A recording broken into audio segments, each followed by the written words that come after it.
சிறையில் சவுக்கு தாக்கப்பட்டார் என்கிறார்கள். அது பற்றி என்ன? கஞ்சா வழக்கு வேற போட்டிருக்கு. அதெல்லாம் கொடுதுரு. தம்பி வந்து அப்படி பேசியிருக்கக்கூடாது. அவர் கொஞ்சம் பேச சில கருத்துக்களை எடுத்து வைப்பார் அவர்.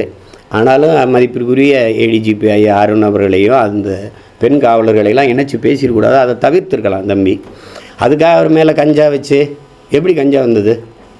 இத்தனை நாள் அவர்கிட்ட கஞ்சா இல்லையா?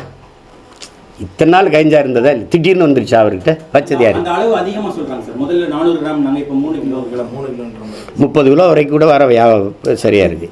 இப்போ சவுக்கு சங்கருங்கிறத கஞ்சா சங்கர் ஆக்கிறதுக்கு வேலை நடத்துவாங்க அவங்க. அதெல்லாம் இல்லை. சிறைக்கில் வச்சு அடிக்கிறது தாக்குறதெல்லாம் அதெல்லாம் ரொம்ப கொடுஞ்செயல். அதெல்லாம் ஆமாம் ஆமாம். ஒரு ஒரு ஒரு என்ன சொல்லுவாங்கன்னா, அந்த விபத்து இந்த இதெல்லாம் பார்க்கும்போது ஒரு உயிர் பயத்தை கொடுக்குறது. வெளியில் போய் பேசாமல் இருக்கணும், பேசக்கூடாது அப்படின்னு அச்சப்படுத்துறதுக்கான வேலை திட்டங்கள் தான் இது எல்லாம்.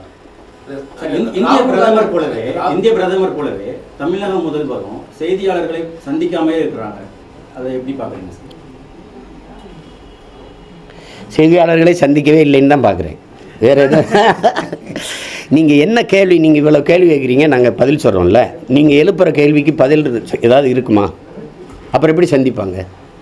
10 ஆண்டு கால ஆட்சியில் ஒரு சாதனையை கூட சொல்லி, ஒத்த சாதனையை சொல்லி ஓட்டு கேட்க முடியாத பிரதமர் எப்படி பிரஸை மீட் பண்ணுவார்? எப்படி மீட் பண்ணுவார் சொல்லுங்கள்? பணம் செல்லாதுன்னு நீங்கள் அதுக்கு நீங்கள் சொன்ன காரணங்களில் ஏதாவது ஒன்று நடந்திருக்கா? பயங்கரவாதம் ஒழிஞ்சிருச்சுன்னு நீங்கள் அப்புறம் என்ஐஏ ரைடு விட்றீங்க? கருப்பு பணம் ஒழிஞ்சிருவீங்க. அதுக்கப்புறம் இன்கம் டேக்ஸ் ரைடு, இடி ரைடெலாம் ஏன் வருது? ஏன் வருது? எல்லாமே ஃபால்ஸ் கோப்பு, எல்லாமே பொய், பிளாக் மணி. நீங்களே 6250 கோடி நீங்கள் எல்லா எங்கெங்கே இடி ரைடு விட்டீங்களோ அந்த நிறுவனத்திட்டெல்லாம் காசு வாங்கியிருக்கீங்க.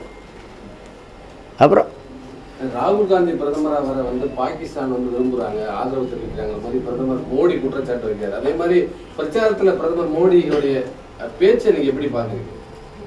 நான் கேட்குறதே இல்லை, எனக்கு புரியறதும் இல்லை. அது